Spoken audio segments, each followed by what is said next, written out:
땅에 저희들을 자유케 하시려고 오신 줄로 믿습니다.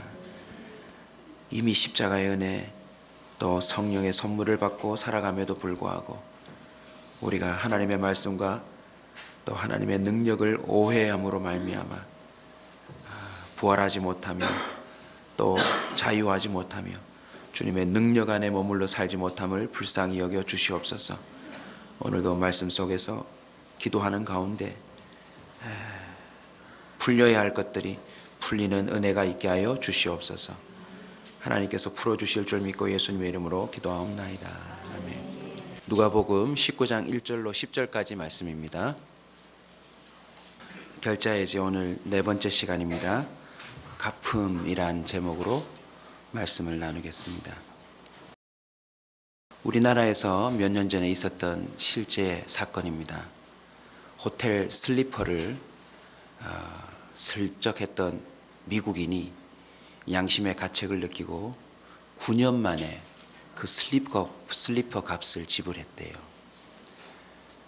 서울 강남구에 있는 모 호텔은 최근에 이제 그 당시 기사입니다. 미국인 모 씨로부터 $50가 동봉된 편지를 받았어요. 그 편지를 열어보니 9년 전에 이 호텔에 묵으며 슬리퍼가 너무 마음에 쏙 들어서 그것을 두 켤레 가방에 넣고 체크아웃 할 때 나갔대요. 그리고는 슬리퍼 값을 동봉한 다음에 참 늦게나마 갚고 싶은 마음이 생겨서 보냈다라고 편지를 적었던 것입니다. 슬리퍼 값이 얼마일까요? 2,500원. 자신이 훔친 물건에 거의 10배 해당하는 돈을 보낸 셈이죠. 호텔 측은 마음의 부담은 갖지 말라.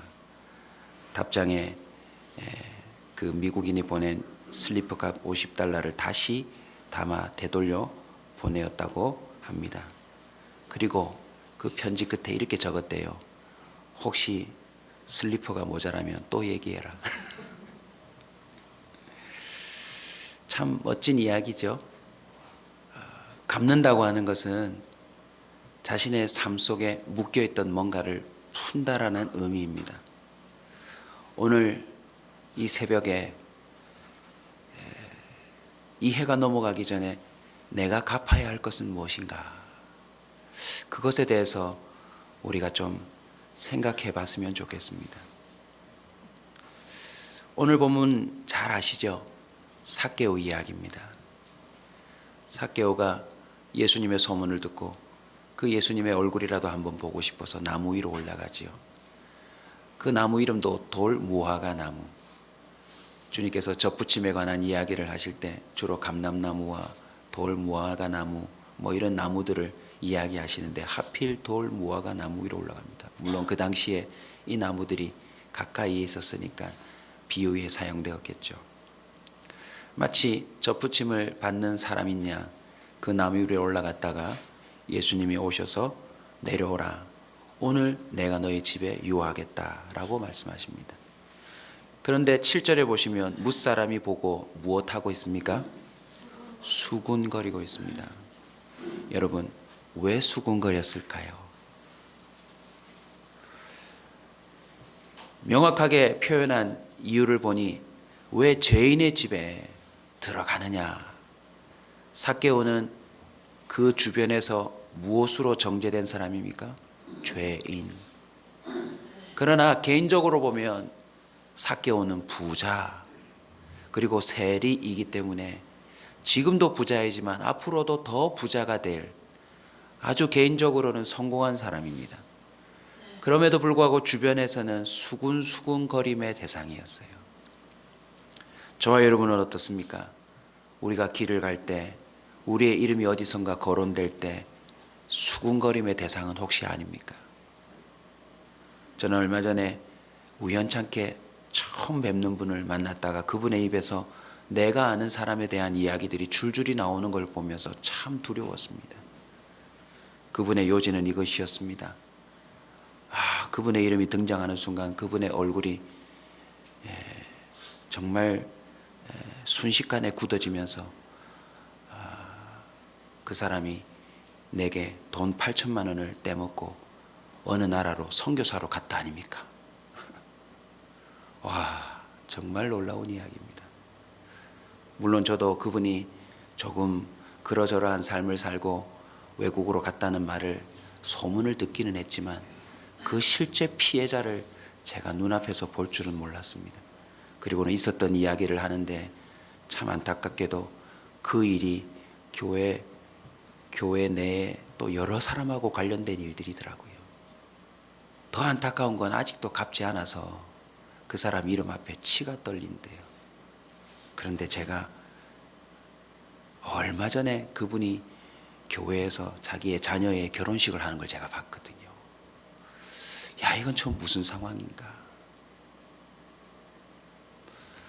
여전히 이쪽에서는 그분을 선교사님이라고 부르는데 이쪽 한편에서는 한 푼 두 푼도 아니고 그 엄청난 돈을 받지 못해서 여전히 치를 떨고 있는 사람이 있다고 하니 이걸 어떻게 해석을 해야 하는가. 순간 제 자신도 들여다보게 되었습니다. 나는 여기서 온 사람이요, 목사 노릇을 하고 있는데 혹시라도 나로부터 피해를 받거나 나로부터 어떠한 일들을 당하여서 참 수군거리고 있는 사람은 혹 있지 않을까. 무사람이 보고 수군거렸다 했으니 한 사람이 아닌 것입니다. 지은 죄가 많다고 생각했으며 또 우리의 돈을 빼앗아갔다고 생각했으며 우리 민족 앞에 참 매국노 같은 사람이라 생각했을 것입니다. 이는 그저 감정적으로 세리라고 하는 존재에 대한 그런 불편함일 수도 있었으나 또 한편으로는 실질적으로 손해를 본 사람도 혹 있지 않았겠습니까? 어찌하였든 간에 수군거리는 사람이 이렇게 많았다는 것은 뭔가 갚아야 할 것들이 많았다라고 하는 것을 의미할 것입니다. 저와 여러분도 우리 주변의 사람들을 살펴보아야 합니다. 혹시 나에 대해서 참 이러저러한 불편한 감정과 오해와 또 그런 실수에 대한 그런 기억들과 또 실질적으로 금전적인 그 피해에 대해서 속상해하고 있는 사람이 아직도 있다면 우리는 이것을 풀고 가야 될 줄로 믿습니다. 감사하게도 우리 주님은 삭개오에게 이렇게 말합니다. 내가 오늘 네 집에 유하여야 하겠다. 여러분, 이 말의 의미가 무엇입니까? 주님께서 집 구경하시겠다는 말이 아닙니다. 단순히 너희 집에 들어가서 밥 한번 얻어먹고 가겠다라고 하는 것이 아닙니다. 무엇 때문일까요? 10절에 보시면 명확하게 이유가 나옵니다. 인자가 온 것은 잃어버린 자를 찾아 구원하려 함이니라. 다른 표현으로 바꾸어 말하면 이 말 아닙니까? 삭개오, 내려와라. 오늘 내가 네 집에 가서 네가 갚지 못하고 있는 죄값을 내가 갚으리라. 물질적인 변상이나 너의 어떤 돌이킴이나 그 어떤 삶으로도 갚지 못하는 너의 영혼의 구원을 위한 값을 내가 지불할 터이니 너는 내려와 나와 함께 가자. 방금 제가 말씀드린 것과 같은 참 아이러니한 상황 아닙니까? 예수님 곁에 선 삭개오, 수군거리는 무사람. 마치 로마서에서 우리가 보았던 것처럼 현재와 과거와 미래가 다 공존합니다. 삭개오는 미래적으로는 구원받아 참 하나님 앞에 모든 것에서 갚음을 받을 자유할 자이지만 지금 현재는 무사람 앞에 매국노요, 금전적인 실질적인 피해자요, 여러 가지 수소문 또 풍문 뭐 이런 것 가운데 회자되는 사람들 아니겠습니까? 내가 오늘 네 집에 유하여야 하겠다. 저와 여러분에게도 이미 선포된 말씀인 줄로 믿습니다. 내가 너의 모든 걸 갚아줄 터이니, 내가 너의 모든 갚지 못할 것을 대신해 줄 터이니. 자, 오늘 결자해지 중요한 부분이 바로 8절입니다. 삭개오가 무엇이라 말합니까? 주여 보시옵소서, 내 소유의 절반을 가난한 자들에게 주겠사오며 만일 누구의 것을 속여 빼앗은 일이 있으면 내 갑절이나 갚겠나이다. 자, 두 동사의 선포를 우리는 주목해야 합니다. 갚음이라는 단어에서 우리가 기억해야 될 표현입니다. 주겠사오며 갚겠나이다. 내 소유의 절반을 가난한 자들에게 주겠다. 그리고 만일 누구의 것을 속여 빼앗은 것이 있다면 4배나 갚겠다. 구체적인 사건을 우리는 알 수는 없습니다. 그리고 또 한편으로는 이 표현 가운데서는 그런 일이 자기는 마치 없는 것처럼 생각할 수도 있습니다. 어찌했든 간에 이 예수님의 한 번 방문으로 어찌하여 자기 소유의 절반을 가난한 자들을 위해 주겠다라고 말했을까요? 그리고 혹 누구에게 빼앗은 것이 있다면 그만큼에다가 위자료 정도로 한 2배 정도만 주면 되지 않습니까? 근데 왜 4배를 얘기할까요? 그 당시의 문화와 풍속도 있겠지만 그것에 주목할 필요가 없습니다. 우리는 어디에 주목해야 합니까? 삭개오가 예수님의 가치를 알아봤다는 것입니다. 삭개오가 자신의 집으로 찾아오신 이 예수님의 존재의 의미를 알지 못했다면 이런 선언을 감히 하지 못했을 것입니다. 요나서 2장 9절입니다. 나는 감사하는 목소리로, 여러분 목소리도 종류가 있다는 거 아시죠? 나는 감사하는 목소리로 주께 제사를 드리며 나의 서원을 주께 갚겠나이다. 구원은 여호와께 속하였나이다. 여러분 이건 기적입니다. 왜냐하면 요나가 물고기 뱃속에서 한 소리거든요. 그 물고기 뱃속에서 하나님의 실존을 더 경험하자 그는 뭐라고 선언합니까? 나의 소원을 갚겠습니다. 놀랍게도 주님의 그 값어치를 아는 자들마다 주고 갚는 삶을 살기 시작하더라는 것입니다. 이게 포인트입니다. 더 이상 모으려고 하지 않습니다. 더 이상 그 모으는 일들로 말미암아 또 다른 사람들에게 수군거림의 대상이 되는 삶을 살지 않더라는 것입니다. 오히려 완전히 역전되는 수군거림의 대상이 됩니다. 거의 들었어? 삭개오가 세상에 그 소유의 절반을 가난한 사람들에게 줬대. 사실 내가 욕하고 살았지만 저 사람한테 띄인 게 얼마 안 되는데 세상에 나는 4배나 받았네. 아니 그 사람이 어쩌다 그리 됐대?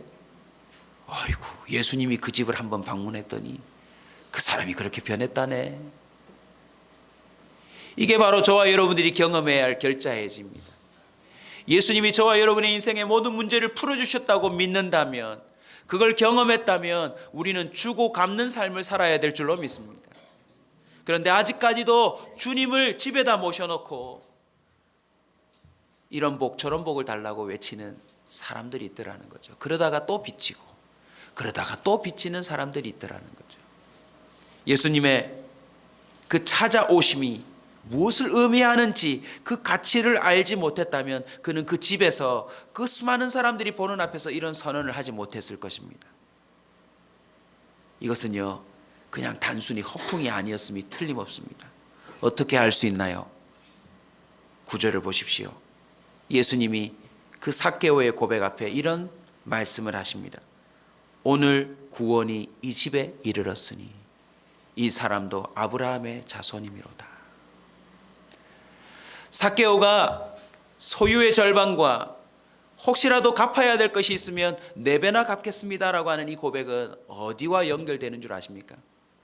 이 본문을 연구한 여러 사람들이 공통적으로 이 본문과 연결합니다. 아브라함이 모리아산에서 이삭을 바친 사건이요. 왜냐하면 예수님의 입에서 이 사람도 아브라함의 자손이다 라고 말했기 때문에 그 아브라함의 자손이 되는 결정적인 요인은 하나밖에 없습니다. 믿음의 고백입니다. 아들을 바치든 자신의 소중한 물질 전부를 바치든 간에 그 하나님에 대한 가치를 알고 신앙을 고백하는 것, 바로 믿음으로 의를 얻는다라고 하는 것입니다. 믿음으로 하나님의 의를 경험한 사람은요 그 이후부터 주고 갚는 삶을 산대요. 할렐루야. 혹 물질적인 피해를 주거니 받거니 한 사람이 아니더라도 내가 주님께 받은 은혜가 너무나도 커서 그 사랑의 빚을 갚겠다는 차원에서라도 사람들에게 늘 주고 갚는 삶을 살더라는 것입니다. 예수님의 이 말씀은 단순히 위로가 아닙니다. 오늘 구원이 이 집에 이르렀다. 이것은 선언입니다. 삭개오의 그 갚겠다라고 하는 말에 진위를 확인해 주는 예수님의 답변인 것입니다. 삭개오의 집에 구원이 찾아왔습니다. 로마서 4장 13절입니다. 아브라함이나 그 후손에게 세상의 상속자가 되리라고 하신 언약은 율법으로 말미암은 것이 아니요 오직 믿음의 의로 말미암은 것이니라. 그는 재산의 절반 그리고 갚겠다라고 하는 그 선언 안에 하나님의 상속자가 되는 참 놀라운 은혜를 갚음의 보상으로 받습니다. 야고보서 2장 21절도 보시면 우리 조상 아브라함이 그 아들 이삭을 제단에 바칠 때 행함으로 의롭다 하심을 받은 것이 아니냐. 행함 없는 믿음은 죽은 믿음이라 했는데 결국 믿음의 고백이 행함으로 드러난 것입니다. 사랑하는 성도 여러분, 하나님이 우리의 모든 것을 갚아주셨음을 믿습니까? 그렇다면 더 모으려고 애쓰지 마십시오. 우리는 이제부터 주는 자가 되어야 합니다. 갚는 자가 되어야 합니다. 시편 18편 24절입니다. 그러므로 여호와께서 내 의를 따라 갚으시되 그의 목전에서 내 손이 깨끗한 만큼 내게 갚으셨도다. 삭개오가 가난한 자에게 소유 절반을 주고 끝났을까요? 그가 세리를 계속했는지 세리를 그만두었는지 모르지만 혹 세리를 계속했다면 또 물질이 자신 속에 들어올 때 그는 어떻게 했을까요? 갚지 못해 고생하고 힘들어하는 사람들을 불러다가 그거 내가 대신 갚아주겠소. 그는 아마 천국 갈 때까지 구원이 이르렀다고 하는 그 말씀에 합당한 삶을 살았을 줄로 믿습니다. 삭개오가 나중에 돌무화과 나무가 아니라 정말 천국으로 올라가는 그 계단을 올라 들어갔을 때 주님이 뭐라고 말씀하셨을까요? 야, 너 그때 가난한 자에게 한 것이 곧 나에게 한 것이다. 네가 그때 이렇게 4배나 해줌으로 말미암아 그 집이 이렇게 되었단다. 일일이 비하인드 스토리를 얘기하며 주님이 그에게 상 주시고 또 갚아주시는 은혜가 있지 않았을까요? 로마서 13장 8절입니다. 피차 사랑의 빚 외에는 아무에게도 아무 빚도 지지 말라. 남을 사랑하는 자는 율법을 다 이루었느니라. 사랑하는 성도 여러분, 저와 여러분은 주며 갚는 자가 되시길 주의 이름으로 축원합니다. 주님께서 우리의 모든 것을 갚아주셨기에 우리는 더할 나위 없는 이미 부를 가진 자인 줄로 믿습니다. 언젠가 부유함이라는 단어에 대해서 설명해 드린 적 있죠. 부는 그냥 어디서 가져온 소유물을 말하지만 부유함이라 하는 것은 그 한자도 보시면 밭전자가 들어가 있어요. 하나님이 매년 그 사람에게 결실하도록 도와주는 사람, 그 사람이 부유한 사람이에요. 저와 여러분은 예수 그리스도를 선물로 받은 자입니다. 성령을 선물로 받은 자입니다. 하늘의 모든 권세를 부여받은 자입니다. 우리는 이제 주며 갚는 자가 되어야 될 줄로 믿습니다. 우리를 향한 불편한 수군거림이 이제는 날마다 예수 믿는 자들이 받았던 칭송과 또 믿는 자의 수가 더해지는 그런 셈이 되시길 주의 이름으로 축원합니다. 우리 다 함께 이 말씀 붙들고 통성으로 한번 기도하십시다. 하나님, 제가 주어야 될 것은 무엇입니까? 제가 갚아야 할 것은 무엇이겠습니까? 하나님 깨닫게 하여 주시옵소서. 혹이라도 내가 말을 해놓고 행하지 않은 것은 무엇입니까? 혹시 실질적으로 물질적인 손해를 끼치고 아직도 내가 갚지 못한 것은 무엇입니까? 하나님 불쌍히 여기시고 그것을 갚을 수 있도록, 그것을 줄 수 있도록 은혜를 베풀어 주시옵소서. 하나님이 우리에게 모든 것을 갚아주신 그 은혜들을 묵상하며 우리 감사하는 목소리로 기도하도록 하겠습니다. 우리 주여 3번 부르짖고 기도합시다.